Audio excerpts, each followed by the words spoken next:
பக்தி ஒளி நேயர்களுக்கு வணக்கம். இப்ப ரிஷப ராசிக்காரர்கள் பார்த்தீங்கன்னா, ரொம்ப நெறைய அட்ராக்டிவ் ஆனவங்க. எல்லா வேலையும் சுறுசுறுப்பா செய்வீங்க. யாரையும் எதிர்பார்க்க மாட்டீங்க.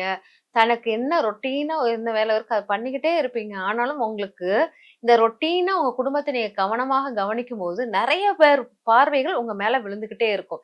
எல்லாரும் உங்கள என்ன இந்த எவ்வளவு சுகமில்லனாலும் இந்த பொம்பள பண்ணிர்றாங்க. இந்த வீட்ல உள்ள ஆண் வந்து வேலைக்கு போயிர்றாரு. அப்படிங்கிற மாரி ஒரு ரொட்டீனா நீங்க ஒரு ஒர்க்க வந்து என்ன தடைப்பட்டாலும் நீங்க செஞ்சுகிட்டே இருக்கிறதுனால, உங்கள சுத்தி நெறைய நெகட்டிவான ஒரு எதிர்மறை ஆற்றல் வந்து உங்க மேல விழுந்துகிட்டே இருக்கிற மாரி ஃபீல் ஆகும். அத வந்து எந்த மாரி இடத்துக்கு நீங்க பண்ணும்போது, எந்த மாரி செயல் பண்ணும்போது, உங்களுக்கு இந்த நெகட்டிவ் வந்து வருது அப்படிங்கிறது பார்த்தீங்கன்னா, பொதுவா வந்து நீங்க வந்து ஒரு கோயிலுக்கு போறீங்க அப்படின்னு நெனச்சுக்கோங்களேன். கோயிலுக்கு போய் கும்பிடும்போது, கும்பிட்டுட்டு வீட்டுக்கு வந்த உடனே டயர்டா முடியாம இருக்கிற மாரி ஃபீல் ஆகும். இல்லாட்டா ஒரு உங்களுக்கு ஒரு நல்லா கைட் பண்ண ஒருத்தர் உங்களுடைய வெல்விஷர் அப்படின்னு எடுத்துக்கோங்களேன். அவர் உங்களுக்கு நல்லா கைட் பண்ணி நல்லா உங்கள வந்து இம்ப்ரூவ் பண்ணதுக்கு ஒரு பண்ணுனாருன்னா, ஒண்ணு அவர் சுகமில்லா போவாரு. இல்லாட்டா நீங்க சுகமில்லாம போவீங்க. இந்த மாரி ஒரு இந்த மாரி இடத்துக்கு போகும்போது, அந்த எதிர்மறை ஆற்றல் வந்து உங்கள வந்து ரொம்ப அஃபெக்ட் ஆகுற மாரி இருக்கும். அது மட்டுமே இல்லாமல், உங்க வீட்ல நீங்க பூஜை ரூம் எல்லாம் கிளீன் பண்ணி, சுத்தம் பண்ணி, ரொம்ப பெர்ஃபெக்ட்டா வைக்கணும்னு சொல்லிட்டு எல்லாத்தையும் கிளீன் பண்ணுவீங்க, நீட்டா பண்ணுவீங்க. பார்த்தீங்கன்னா, மறுநாள் நீங்க விளக்கேத்த முடியாத அளவுக்கு அது ஒரு தடையாக நிக்கும். அவ்வளோ திருஷ்டி பரிகாரமாக அவ்வளோ திருஷ்டிகள் வந்து உங்கள சூழும். அப்போ இதெல்லாம் பண்ணும்போது உங்களுக்கு இவ்ளோ நெகட்டிவிட்டி வருது இல்லையா? அப்போ இதெல்லாம் உங்கள தடுக்கிறதுக்கு மிக சிறந்த அற்புதமான ஒரு பரிகாரம் என்ன தெரியுமா? நீங்க இதெல்லாம் பண்ணும்போது, நீங்க உங்க போட்டிருக்க ட்ரெஸ்ல வந்து ஒரு ஆரஞ்சு தோல வந்து முடிஞ்சு வச்சுக்கோங்க. முடிஞ்சு வச்சுட்டு உங்களுடைய பூஜை ரூம கிளீன் பண்றதும் சரி, நீங்க யாரையாச்சும் பார்க்க போம்போதும் சரி, கோயிலுக்கு போகும்போதும் சரி, இந்த இடமெல்லாம் உங்களுக்கு எதிர்மறை ஆற்றல்கள் எளிதாக உங்கள தாக்குற மாரி இருக்கும். அதாவது ஒரு குருவ பார்க்கும்போதும் சரி, இதெல்லாம் உங்களுக்கு வந்து ரொம்ப பவர்ஃபுல்லா ஒரு கன்திஸ்டிவாக உங்களுக்கு இருக்கிற மாரி இருக்கும். பிளாக் மேஜிக் உடைய நெகட்டிவும் அங்கருந்து உங்களுக்கு உருவாகக்கூடியதாக இருக்கும். அதாவது நான் கோயிலுக்கு தானே போறேன். அதுல எப்படி எனக்கு பிளாக் மேஜிக் வரும் அப்படின்னு நீங்க கொஸ்டின் கேட்பீங்க. கோயிலுக்கு போகும்போது பாசிட்டிவான ஒரு எனர்ஜில இருப்பீங்க. வெளிய வந்த உடனே அங்க யாராச்சும் கழிப்பு கழிச்சு வச்சிருப்பாங்க. அத தாண்டிருவீங்க. இல்லாட்டா யார் பார்வையிலயாச்சும் ஒரு எதிரிங்க யாராச்சும் உங்கள பார்த்துருவாங்க. அவங்க வந்து "என்ன இவ இப்படி இருக்கா?" அப்படின்னு ஒரு ஒரு ஒரு ஒரு வார்த்தை சொல்லிட்டாங்கன்னா, அதுவும் உங்கள தாக்கும். இந்த மாரி ஒரு ஒரு இடத்துக்கு போகும்போது, கோயிலாக இருந்தா கோயிலருந்து வெளிய வந்த உடனேயே, உங்கள பார்த்தோனே அந்த மாரி ஒரு இதா சொல்லுவாங்க. அதனால அந்த இதெல்லாமே கோயிலுக்கு போறது பாசிட்டிவான விஷயம். ஆனா வெளியில வரம்போதும், இல்லாட்டா கழிப்புகளை கழிச்ச இடத்த நீங்க தாண்டும்போதும், அங்க நெகட்டிவ் வைப் உங்கள சுற்றும். அதனால எப்பவுமே கோயிலுக்கு போகும்போதும் சரி, வீட்டில் பூஜை ரூம் கிளீன் பண்ணும்போதும் சரி, உங்களுடைய குரு தலைவர்கள், மத தலைவர்கள் இவங்களெல்லாம் பார்க்க போம்போதும் சரி, ஆரஞ்சு பழமும், ஆரஞ்சு தோலும் வாங்கிட்டு போறது மிக சிறப்பாக இருக்கும். இத வந்து பண்ணிக்கிட்டே இருந்தீங்கன்னா, உங்களுக்கு அந்த பார்வைகளின் அழுத்தம் வந்து கொஞ்சம் குறையும். சரி இது சப்போஸ் எனக்கு பண்ண முடியல, எனக்கு இந்த மாரி நெகட்டிவான ஒரு இது வந்து என்ன வந்து அஃபெக்ட் ஆகுது அப்படின்னா, நீங்க என்ன பண்ணலாம் அப்படிங்கிறது பார்த்தீங்கன்னா, வீட்ல வந்து நல்ல ஒரு சூரிய வெளிச்சத்தில் நல்ல வெயில்ல வந்து நல்ல தண்ணிய வச்சுட்டு, சூரிய வெளிச்சத்தில் வச்சுட்டு, அதுக்கப்புறம் அத வீட்ட வந்து துடைப்பது மிக சிறப்பாக இருக்கும். சூரிய ஒளியின் தன்மை ஹீட் நல்லா இருக்கும். சூரிய ஒளி பட்டு அந்த தண்ணி கொதிக்கிற மாரி இருக்கணும். அடுப்புல வச்ச தண்ணியாக இருக்கக்கூடாது. அந்த தண்ணிய வந்து வீட்டுல எல்லா பக்கமும் துடைப்பது மிக சிறப்பாக இருக்கும். அதேபோல் பார்த்தீங்கன்னா, நீங்க குளியல் பண்றதுக்கு முன்னக்கூட்டி, நீங்க வந்து அன்னைக்கு குளிக்கும்போது, குளிக்கிறதுக்கு முன்னக்கூட்டி சூரியன் ஒளியில் வந்து கொஞ்ச நேரம் நின்னுட்டு, கொஞ்ச நேரம் அப்படியே அந்த அதோடைய காலை சூரிய வெளிச்சம் இருக்கு இல்லையா? அதுல கொஞ்ச நேரம் நின்னுட்டு, அதுக்கப்புறம் நீங்க குளிக்க போகும்போது, உங்ககிட்ட இருக்கிற நெகட்டிவ் ஃபுல்லா அந்த சூரிய ஒளி அகற்றிவிடும், பொசுக்கிவிடும். அதுக்கப்புறம் நீங்க குளிச்சீங்கன்னா, உங்க உடல் சுத்தமடைவது மட்டுமல்லாமல், நெகட்டிவான அந்த கந்திஷ்டி ப்ராப்ளம், பிளாக் மேஜிக் இதெல்லாம் உங்கள விட்டு வெளிய போயிரும். இது எத்தன நாள் பண்ணலாம்னா, எவ்வளோ நாள்னாலும் பண்ணலாம். இது வந்து கால அளவு கிடையாது. உங்களுக்கு எங்கேயாச்சும் ஒரு இடத்துக்கு போயிட்டு வரும்போது, மேக்ஸிமம் இந்த மாரி ஒரு நல்லவங்க வீட்டுக்கு தான் போயணும்.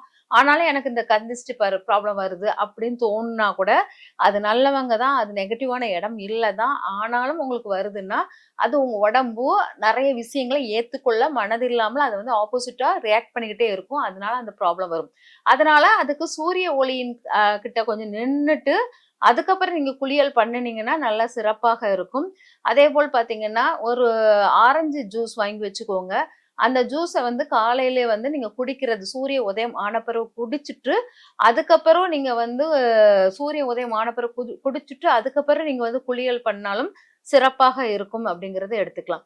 இந்த இது மட்டும் இல்லாமல், நீங்க வந்து வழிபட வேண்டிய தெய்வம் பார்த்தீங்கன்னா, கண் திஷ்டி பிரச்சனையினால் உங்க உடம்புல நெறைய தீய சக்தி உருவாகுது அப்படின்னா, ஜீவ சமாதி வழிபாடு மிக சிறப்பாக இருக்கும். உங்க வீட்டில் உள்ள பக்கத்தில் ஏதாச்சும் ஜீவசமாதி இருக்கான்னு பாருங்க.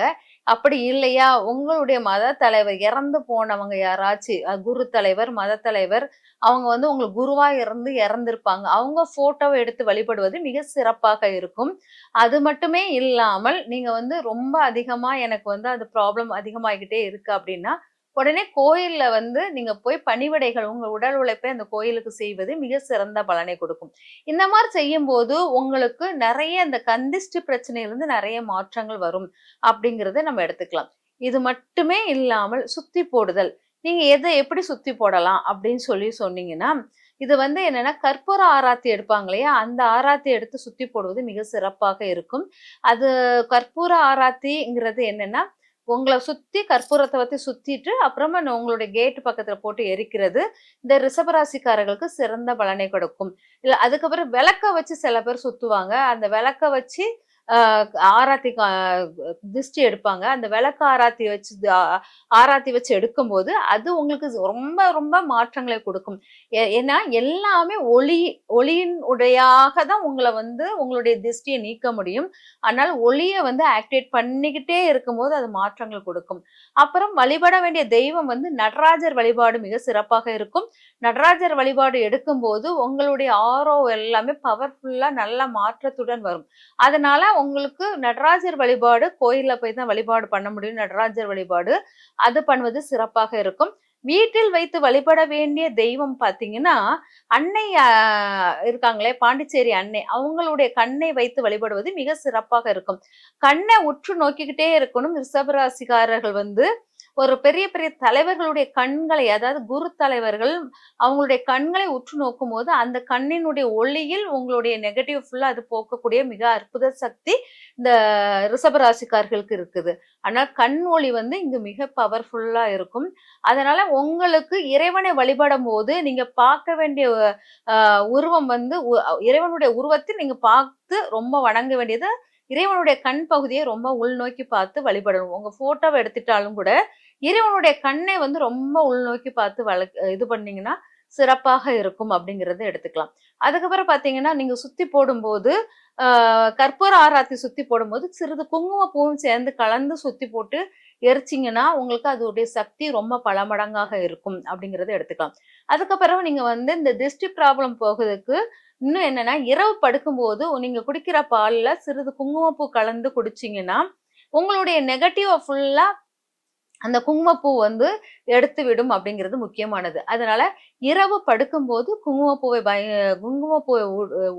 குங்குமப்பூவில் பால் கலந்து நீங்க குடிக்கும்போது, உங்களுடைய நெகட்டிவான ஆரோஸ் ஃபுல்லா அந்த குங்குமப்பூ வந்து நீக்கிக்கிட்டே இருக்கும். இது எவ்வளவு நாள்னா, இது கால அளவு கிடையாது. இந்த குங்குமப்பூ கலந்த பாலை குடிப்பது. அடிக்கடி நீங்க வந்து இந்த குங்குமப்பூ கலந்த பாலை குடிப்பது மிக சிறப்பாக இருக்கும்.